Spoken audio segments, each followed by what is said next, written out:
Okay, now, speaking of the federal government, here we go. Federal Crowdsourcing and Citizen Science Initiative. Jen Gustica? Okay, Jen. Jen Gustetic, I know, lots of consonants. Okay, I think you should say it slowly so that it's not just me who learns how to say it. Could you say it again? Jen Gustetic and Jennifer Couch. Jennifer Couch, I think we can figure out. Okay, yes, thank you. Just like SOFA. Yeah. All right. So our project, we'll refer to it here as the CCS, seeks to mainstream citizen science and crowdsourcing in the government broadly. I think you should speak louder and more slowly so everybody can hear. Okay. Particularly Normally me. I'm not accused of speaking too quietly, so I will move closer to the mic. Our project, we'll refer to it here as the CCS, aims to mainstream citizen science and crowdsourcing broadly within the government. How many of you used Waze or Google Maps to navigate around traffic on your way here today, or check the MinuteCast to make sure it wasn't going to rain on you, or look something up in Wikipedia? Then you've done crowdsourcing, and you benefited from crowdsourcing. And if you took it a step further and contributed your list to the Audubon bird count, or worked with your community to monitor water quality, or played a science game like Folded or iWire, then you've done citizen science. These terms, citizen science and crowdsourcing, they get defined in a lot of different ways, but at their core, they're powerful approaches to getting things done. Collecting and analyzing data, adding insights to plans, applying innovation and creativity to problem solving.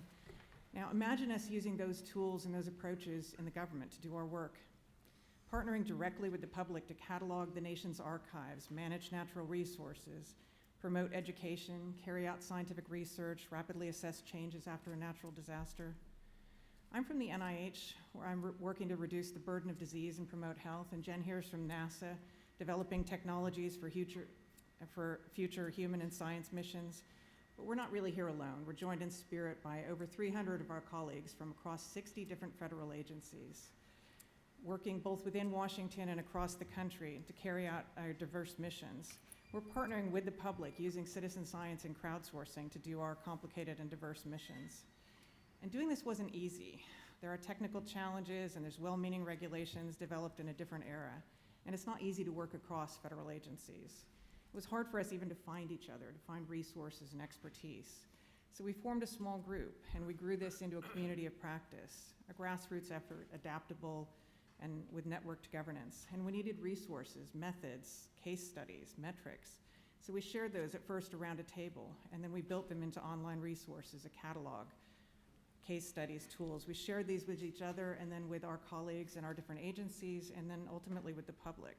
And this community-driven effort became citizenscience.gov. But while online resources are great, culture change and business transformation doesn't happen thanks to technology or toolkits alone.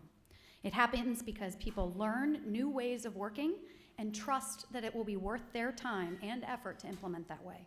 The peer learning network established by the CCS is the secret sauce that will spread learning and implementation of these approaches not only within the federal government, but at universities, local governments, and beyond. These approaches represent an entirely new way of working in the federal government. To punctuate how important this community of practice has been to this work, I want to share a quote from Dr. Holdren, the former director of the White House Office of Science and Technology Policy. Quote, "The CCS has provided seemingly limitless energy, vision, and excellence in advocating for citizen science and crowdsourcing across government. Many of the federal policy products you see today would not have been possible without this group," end quote. I also want to assert how unique this group is. As the former assistant director for open innovation at the White House, I've worked with half a dozen communities of practice across the federal government, and none compared to the passion of this group that they have shown for the last 5 years. The CCS is not a typical federal organization or government organization. They have no budget, no permanent staff, no traditional management structure. It is a more fluid and dynamic organization that strives to tap the energy and interest of people to contribute. They go well beyond the call of a typical community of practice. And the performance speaks for itself. In September 2015, we knew of about 114 federal citizen science and crowdsourcing projects that existed. Today, less than 2 years later, there are over 400 projects listed on citizenscience.gov. These projects include everything from gathering real-time natural hazard information to measuring mobile broadband performance across America. And this is just the beginning. Also, our membership has been growing at a steady rate since 2012. Approximately 60 new members a year were joining up until the launch of citizenscience.gov. After the launch of citizenscience.gov, within the first 7 months, an additional 75 members joined, more than doubling our recruitment rate, bringing us to the about 350 members that we have now. The expansion possibilities are huge within the federal government, at the state, local, and tribal government levels, and at a growing number of partner organizations, NGOs, academia, and more. Scaling this work will educate, involve, and inspire hundreds of thousands, I said hundreds of thousands, of people in advancing scientific research and addressing societal needs while drawing on previously underutilized resources. Now, to put that into scale, after analyzing 338 citizen science biodiversity projects, so this is specific to biodiversity citizen science, university researchers at the University of Washington estimated that the in-kind contributions of those 1 to 2 million citizen scientists, 1 to 2 million citizen scientists that worked on those projects, was an economic value of approximately $2.5 billion per year. $2.5 billion per year in economic value for those projects.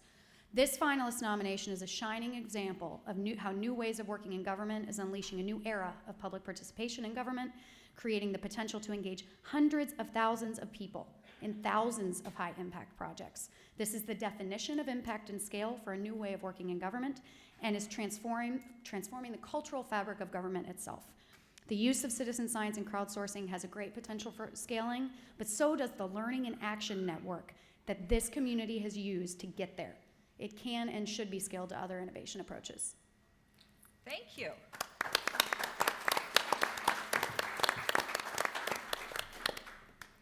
Linda. The 330 that you just mentioned, were those among the 400 of the ones on the CCS?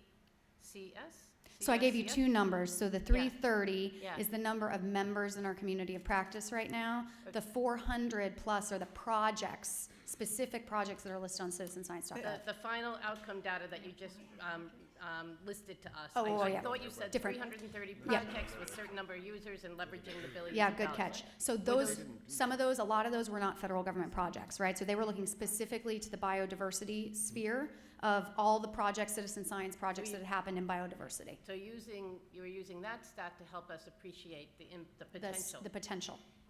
Do you have any numbers yet like that? I'm sure it's incredibly hard to figure out how to calculate it, but can you give us some sense of the impact of the citizen involvement in the projects that you guys have gotten off the ground through your initiative?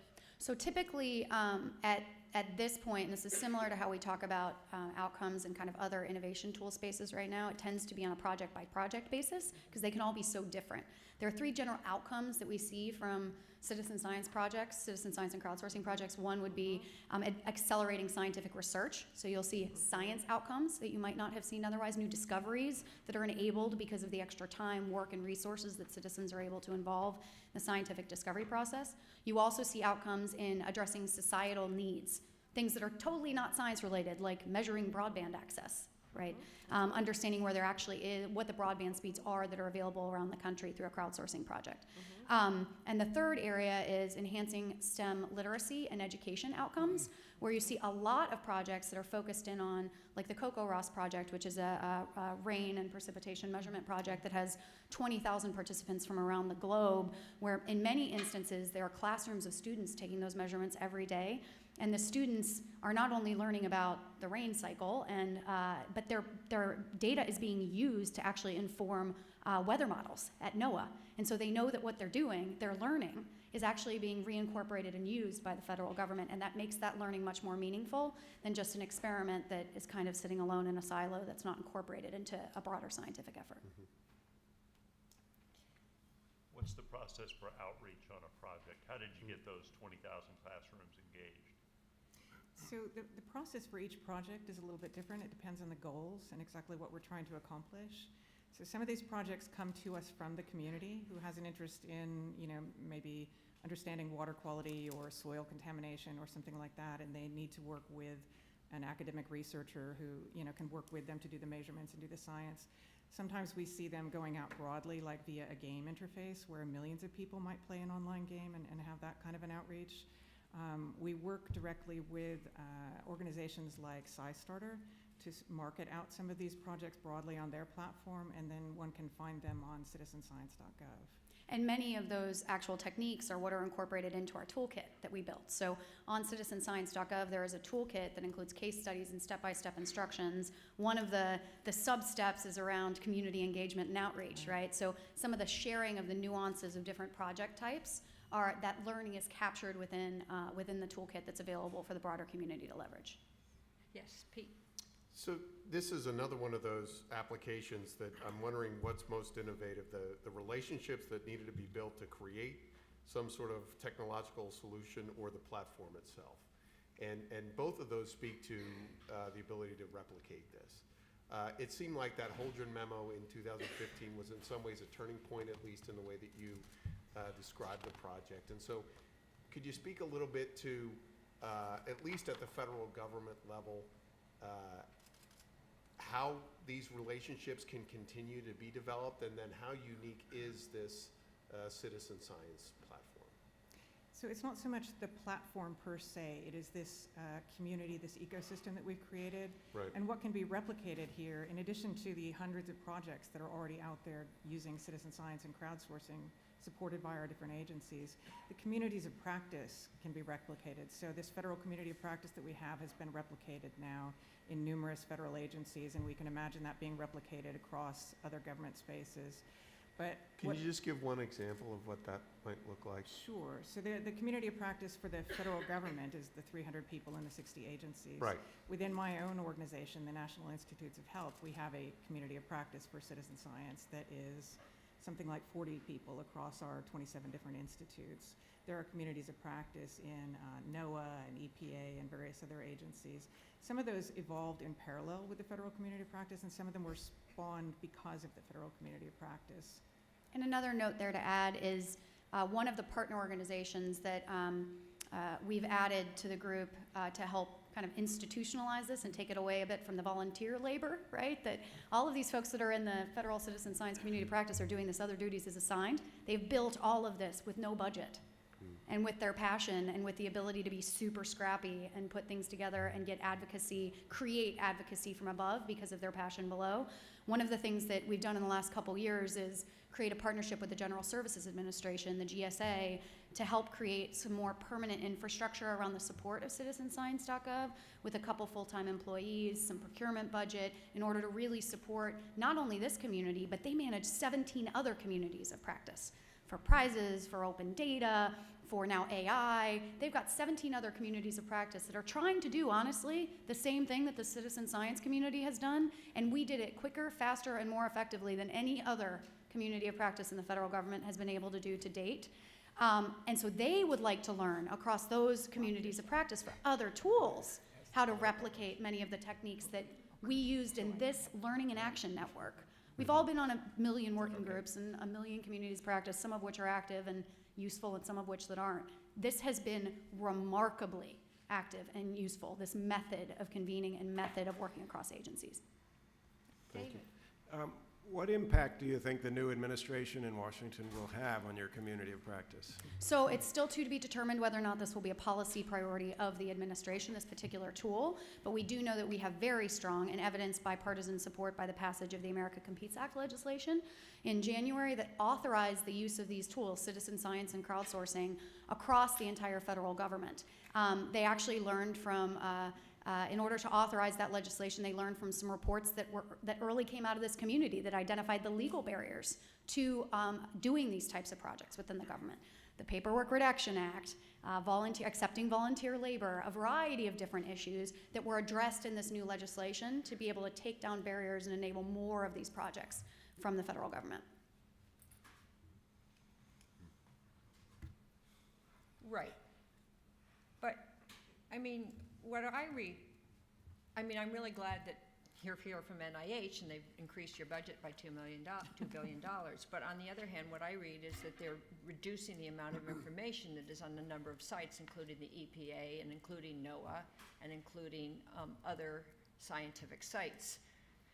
Maybe not NASA, because I think there's support for NASA. So, I mean, for us, it would be a little ironic to think that this is getting much support from the federal government. So I think what's also really useful to think about in this space, because it's an approach, it's a tool that can be applied to a number of domains.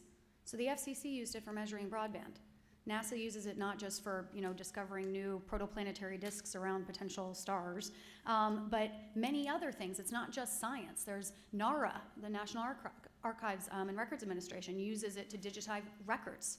So there's so many different ways to apply the approach and the tool to a number of different domains.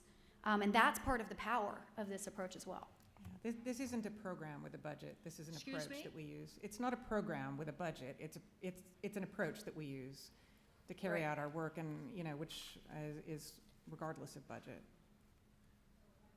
Quick question, just on, one of the bottlenecks, as you called them, that you had to get over was the Paperwork Reduction Act and what it allowed you to do in engaging the public.